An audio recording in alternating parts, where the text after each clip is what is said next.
Hello दोस्तों, स्वागत है आपका अपने चैनल में। और जैसा कि आप लोग स्क्रीन पे देख पा रहे होंगे कि विज्ञापन का जो लेखपाल का विज्ञापन है, ये विज्ञापन संख्या 2 परीक्षा 2025 ये आपका आ चुका है। इसकी जो प्रकाशन की तिथि है ये 16 तारीख को ही इन्होंने बता दिया था कि हाँ विज्ञापन आ गया है। बाकी कुछ क्या, देखिए, इसके बारे में सबको जानकारी पता चल गई, लेकिन क्या कुछ अलग है उसके बारे में हम आपको जरूर बताएंगे। तो यहाँ पे आपका जो आवेदन शुल्क जमा करने की प्रारंभिक तिथि है वो 29 आपका दिसंबर है, और जो अंतिम तिथि है ये 28 जनवरी 2026 तक है। और शुल्क समायोजन एवं आवेदन में संशोधित की अंतिम स्थिति 4 फरवरी 2026 तक है। ये तो आपकी जो आई है जानकारी, ये इतनी है। इसमें खास क्या है इस बार की, क्यों अलग हम इसको कह सकते हैं, और क्या क्या अहर्ता है इसको हम एक बार देख लेते हैं। देखिए, यहाँ पे आपको सीधे यहाँ पे दिया गया है कि ये भर्ती आई है हेतु केवल वही अभ्यर्थी जो है यहाँ पे ऑनलाइन कर सकते हैं। कौन से? जिन्होंने पेट परीक्षा दी हो। जो पेट परीक्षा 2025 जिन्होंने दिया है वही केवल अभ्यर्थी इसमें सम्मिलित हो पाएंगे। और जिनका नॉर्मलाइजेशन स्कोर के आधार पर मेरिट जो है वो शॉर्ट लिस्ट की जाएगी। प्रारंभिक अर्हता परीक्षा 2025 में वास्तविक स्कोर और नॉर्मलाइज स्कोर में शून्य उससे कम नकारात्मक अंक वाले अभ्यर्थी शॉर्ट लिस्ट नहीं किए जाएंगे या निगेटिव। मतलब कुल मिला के जिनका, यहाँ आप देख सकते हैं कि जिनका जीरो से लेके और आपका जीरो नंबर है वो केवल नहीं भर पाएंगे, बाकी उसके ऊपर जितने भी हैं वो सारे इस फॉर्म को फिलअप कर सकते हैं। तो यहाँ पे इन्होंने क्लियर कर दिया कि देखिए, अभी वो ये कह रहे हैं कि हम शॉर्ट लिस्ट करेंगे, लेकिन ये मान के चलिए कि अभी इस पे केवल इतना ही है कि आप जो शॉर्ट भरना है वो जो लोग पास हुए हैं, मतलब कि जीरो नंबर से ऊपर जिनकी मेरिट है, नंबर है, वो अपना इसको डाल सकते हैं फॉर्म। और ये बाद में जो शॉर्ट लिस्ट करके आपको बताया जाएगा कि हाँ आप एलिजिबल हैं या नहीं। उसके बाद ये देखिए वही सब सारी चीज़ें कि प्रक्रिया क्या है, शैक्षिक अर्हता ये। और एक चीज़ ध्यान रखिएगा कि जो आवेदक हैं यहाँ पे ईडब्ल्यूएस, जो कमजोर, आर्थिक रूप से कमजोर श्रेणी के छात्र हैं, उनका आवेदन करने से पूर्व जो उनकी सर्टिफिकेट है वो 1/4/2025 यानी कि 1 अप्रैल 2025 से 28/1/2026 के बीच की होनी चाहिए। अर्थात जो वित्तीय वर्ष 24-25 की आय का आधारित हो तथा वित्तीय वर्ष 25-26 हेतु मान्य हो को आधारित करना सुनिश्चित करें। इस श्रेणी में आवेदकों को उत्तर प्रदेश प्रशासन कार्मिक अनुभाग 2 के कार्यालय ज्ञापन संख्या जो भी दिया है यहाँ से निर्धारित प्रारूप का प्रमाण पत्र प्रस्तुत किया जाना अनिवार्य होगा। कृपया विज्ञापन के प्रस्ताव का अवलोकन करें। तो कुल मिला के आपकी जो यहाँ पे होना चाहिए कि कब से वैलिड है, तो आपका 1 अप्रैल से इसमें आपका जो बना हुआ है 1 अप्रैल 2050 25 के बाद जो ये बना है वहां से आपको ये वैलिड रहेगा। पीडब्ल्यूएस। आगे देखते हैं। आवेदन की प्रक्रिया वही है कि रजिस्ट्रेशन नंबर डाल के इसे कर देंगे, इस तरीके से हो जाएगा। शुल्क भुगतान भी सारी चीजें जो आपको बताई गई वही है। हाँ, यहाँ पे देखिए शुल्क इन्होंने जो दिया है ये शुल्क 25 रुपए, 25 सबके लिए वही आवेदन शुल्क 25 रुपए है। और कोई एक्स्ट्रा चार्ज नहीं है। वो भी जो आवेदन शुल्क ले रहे हैं वो ऑनलाइन प्रक्रिया शुल्क है, ना कि कोई आवेदन शुल्क है। तो ये प्रक्रिया शुल्क आपसे 25 रुपए लिया जा रहा है। अब आगे इसमें देखते हैं कि जो कुछ अलग हो, यहाँ पे आप लोग एक बार देख लीजिएगा कि अन्य व्यक्ति जैसे ईडब्ल्यूएस और आरक्षण की स्थिति या जो भी है ये सारी चीज़ें आप देख लीजिएगा। हम आप उसको टेलीग्राम में डाल देंगे। पदों का विवरण एक बार देख लीजिए। जो पद आपके आए हुए हैं, टोटल पद आपके कितने हैं? कुल पद जो है 7,994 पद है, जिसमें ईडब्ल्यूएस का 792 पद है, ओबीसी का 1441 पद है, अनुसूचित जनजाति का 150 है, अनुसूचित जाति का 1446 है, अनारक्षित 4165 पद है। आगे देखते हैं ये जो क्षैतिज आरक्षण है, ये सारी चीजें हैं, इसको ध्यान में दीजिएगा। और कुछ इसमें आपको योग्यता को लेके बहुत बड़ी बदलाव कर दिया गया है इस बार। कि देखिए इसमें कहा क्या गया है, पिछली बार क्या था कि ट्रिपल सी अनिवार्य किया गया था, इस बार इन्होंने ट्रिपल सी की कोई चर्चा ही नहीं की है। जो अनिवार्य अर्हता आपकी है वो देखिए इन्होंने क्या किया है। अभ्यर्थी को माध्यमिक शिक्षा परिषद उत्तर प्रदेश की इंटरमीडिएट परीक्षा या सरकार द्वारा इसके समकक्ष मान्यता प्राप्त कोई अन्य परीक्षा उत्तीर्ण होना आवश्यक है। बस। और इन्होंने यहाँ पे कुछ नहीं लिखा है। कुछ नहीं मतलब कि जो ट्रिपल सी का था वो तो ट्रिपल सी इसमें वैलिड है या नहीं वैलिड है, इसकी कोई बात ही नहीं की गई है।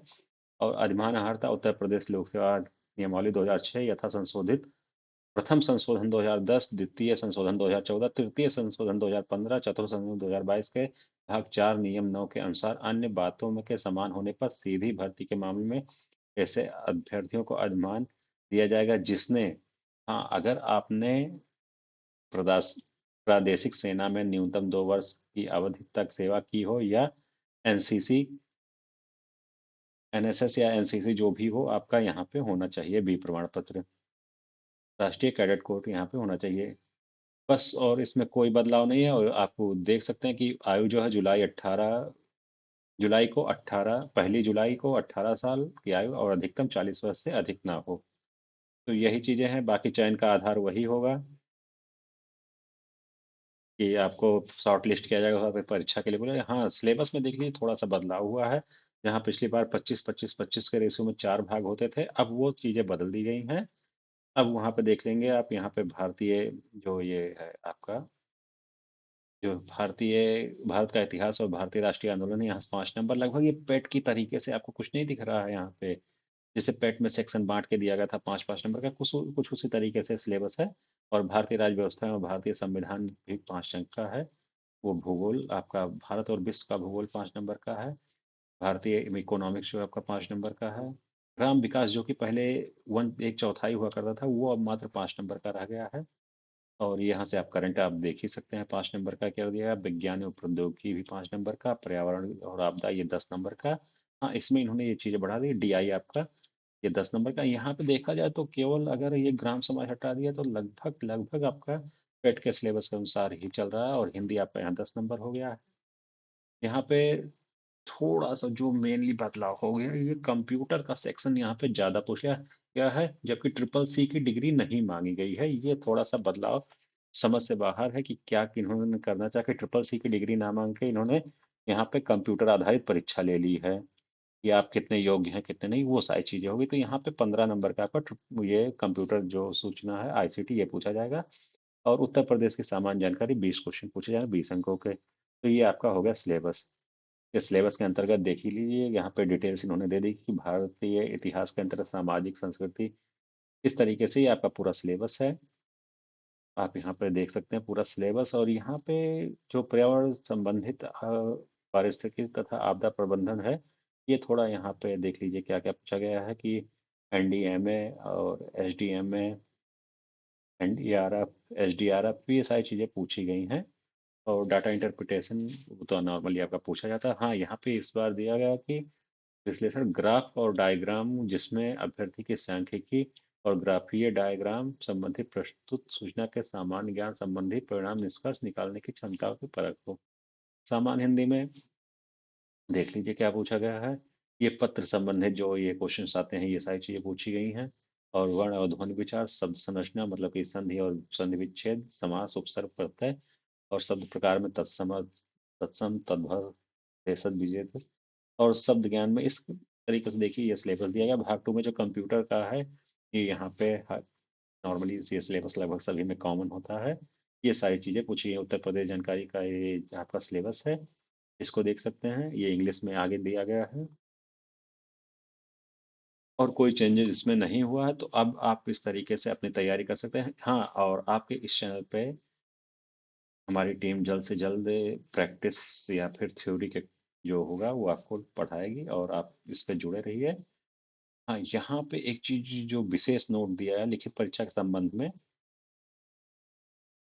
कि परीक्षा है तो अभ्यर्थी की शॉर्ट लिस्टिंग उनके पेट 2025 के नॉर्मलाइज स्कोर के आधार पर प्रश्नगत विज्ञापन के अंतर्गत विज्ञापित पदों के सापेक्ष 15 गुना अभ्यर्थी, मान के चलिए कि 7,000 कुछ पद है, मतलब नियर अबाउट अगर 8,000 मान ले तो आपका 24,000 लोगों को यहाँ पे बुलाया जाए, नहीं 24 को, आपका 80,000 ही हो गए, 1,20,000 लोगों को बुलाया जाएगा। यहाँ तक आप मान के चलिए कि 1,20,000। तो कुल मिला के अगर आपका नॉर्मलाइजेशन स्कोर 80 प्लस है तो आप फॉर्म फिलअप कीजिएगा, अन्यथा करने का कोई मतलब नहीं निकलेगा। एक बार 75 भी चांस ले सकते हैं कि 75 के एबव जो है वो लोग अपना फॉर्म फिलअप करेंगे।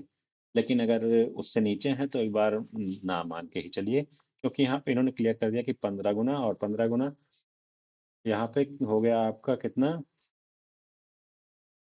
1,20,000 नियर अबाउट इतना लगभग होगा। और पेट परीक्षा में आपको पता है कि टोटल 18 लाख 24 लाख फॉर्म भरे थे, जिसमें से कि 18 लाख लोगों ने परीक्षाएं दी थी। अब 18 का अगर आप मान के चलिए कि अगर आपका परसेंटाइल 70 है तो 30% मान के चलिए, तो भी यहाँ पे आपका 30% तो 5,40,000 ज़्यादा हो गए। आपका 20 परसेंटाइल अगर है तो 80, अगर आपका 85+ परसेंटाइल है तो ही देखिएगा, नहीं तो अन्यथा मत देखिएगा। और मुझे कभी कभी ये लगता है कि जो पेट परीक्षा है ये अभ्यर्थियों को एक हिसाब से साइड कर देती है कि आप 80% अभ्यर्थी ऐसे हो जाते हैं जो कि अगले जब तक अगला पेट नहीं होता या कोई परीक्षा नहीं होती तो उसमें वो परीक्षा देने लायक नहीं होते। ये इस पे थोड़ा सरकार को विचार करना चाहिए कि अगर पेट परीक्षा में एक कट ऑफ निर्धारित कर दिया कि हाँ 60% पे हम क्लियर करेंगे, जिसमें 60 के ऊपर जितने लोग हैं वो पास हैं, या फिर 65% कर दें, इस तरीके से करते तो थोड़ा उचित रहता, जिससे ज़्यादा से ज़्यादा अभ्यर्थियों को मौका मिलता। लेकिन जो ये परंपरा चली आ रही है ये थोड़ा मुझे समझ में नहीं आता, क्योंकि मैं यहाँ पे हूँ तो काफ़ी बच्चों से मिलता जुलता रहता हूँ। तो उनका एक दुख रहा था कि सर अगर मान के चलिए एक एग्जाम बेकार गया, तो जैसे इस बार पेट की वैलिडिटी तो 3 साल कर दी गई, तो सर अब 3 साल तो हम यूपी के कोई एग्जाम नहीं दे पाएंगे। तो इस तरीके से सारी चीजें हो रही हैं, तो इनको अगर थोड़ा सरकार इस पर ध्यान दे और एक कट ऑफ निर्धारित कर दे तो बेहतर होगा। तो अब जो हो सकता है वो तो हम लोग कर सकते हैं, लेकिन फिलहाल इस पे से एक बार इनको विचार करना चाहिए। बाकी कोई नई जानकारी नहीं है, अगर कुछ नया होता तो हम आपको जरूर बताएंगे। धन्यवाद। हाँ, ये परिशिष्ट आप लोग देख लीजिएगा कि यहाँ पे जो अनुसूचित जाति के लिए जाति प्रमाण पत्र है वो कुछ इस तरीके से बनेगा। ये उत्तर प्रदेश में अनुसूचित जनजाति के लिए जो जाति प्रमाण पत्र है उनका ये प्रो है। और उसके बाद पिछड़ी जाति के लिए जाति प्रमाण पत्र इस तरीके से प्रोफार्मा है। ये भी आप देख लीजिए क्या है, इसको भी आप, हाँ ये EWS वाला है तो इसको आप इस तरीके से देख लीजिए। आर्थिक रूप से पिछ तो इनका जो होगा ये इस तरीके से बनेगा। आर्थिक रूप से कमजोर व्यक्ति के लाभार्थ स्व घोषणा पत्र ये इस तरीके से है आपका। ये सारी चीज़ें ध्यान रखिएगा कि जो भी हो वो आप लोग इसमें बनवाइए, इस फॉर्मेट में बनवा के फिर जाइएगा, ठीक है। अगर किसी भी तरह प्रकार से कोई आपको समस्या आती है तो आप हमसे एक बार संपर्क कर सकते हैं, नीचे कमेंट कर देंगे, हम आपको टेलीग्राम की लिंक दे देंगे, आप ज्वाइन कर लीजिएगा। धन्यवाद।